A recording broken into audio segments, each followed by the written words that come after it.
Alors voilà, en ayant le curseur texte n'importe où dans ce paragraphe, puisque le sous-titre ici est un paragraphe, en ayant le curseur n'importe où, InDesign sait que vous voulez travailler là-dedans. Vous n'avez pas besoin de tout sélectionner pour la suite. On va faire un style au départ de ça. Alors on va faire apparaître la palette des styles. Il faut bien comprendre la différence entre les palettes caractères et paragraphes, d'une part, et d'autre part, les palettes style de caractère et style de paragraphe. Les palettes caractères et paragraphes servent à mettre au point l'aspect des choses, et puis une fois que l'aspect est fait, comme on vient de faire ici, on peut en faire un style. Voilà, donc qu'on soit en affichage normal ou aperçu, peu importe, on a le curseur texte qui est là dans le paragraphe, et on va aller chercher la palette style de paragraphe, donc menu texte, style de paragraphe. Alors souvent les débutants, ils se disent, tiens, je vais aller chercher la palette style de caractère parce que j'ai modifié les caractères et je vais enregistrer ça. Mais non, la palette style de caractère, vous allez très peu souvent l'utiliser. C'est quand dans un paragraphe, on veut mettre un des mots qui s'affiche différemment des autres, en italique ou en bold ou en couleur. Là, on va faire un style de caractère. C'est pour passer outre du réglage global d'un style de paragraphe. On fait un style de caractère sur un des mots. Bien sûr, ceux qui connaissent déjà Word connaissent ça. C'est relativement similaire.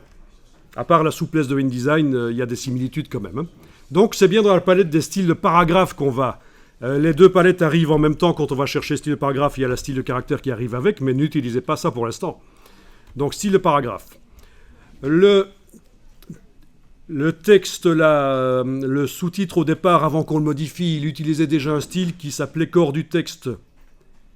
Mais on l'a modifié, c'est ça que ça veut dire le petit signe plus. Si vous survolez sans cliquer, vous survolez, vous allez voir quelles sont les modifications qu'on a apportées par rapport au style. Vous avez une infobulle, là, voilà, on vous indique... on l'a mis en bold, 18 points, on a joué sur la césure, on a mis la police belle gothique ou n'importe quoi comme mot de police. L'alignement est passé à gauche, enfin vous voyez, ça vous indique rapidement les différences. Eh bien, il va falloir au départ de ce style, de ce sous-titre, créer un nouveau style. Alors vous allez dans le menu de la palette style de paragraphe et vous demandez nouveau style de paragraphe. Et alors, on va appeler ça, ne cliquez pas trop vite sur OK, on y va ensemble, pas trop rapidement. Titre de second niveau, ou sous-titre, c'est la même chose. D'accord ? Alors attention, quand vous créez un style de paragraphe, il faut vraiment faire attention, il faut que ici, il ne soit pas indiqué d'après un autre style. Donc, vous devez ici indiquer d'après aucun style. Ça veut dire que le style sous-titre va être complètement indépendant des autres styles qui existent déjà dans le document.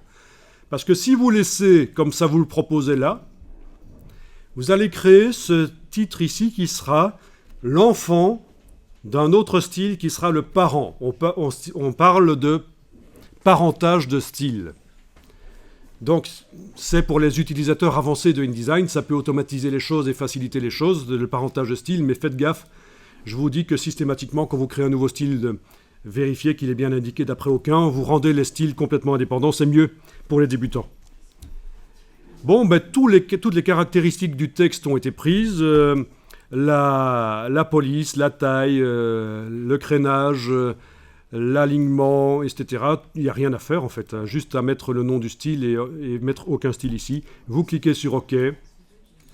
Voilà.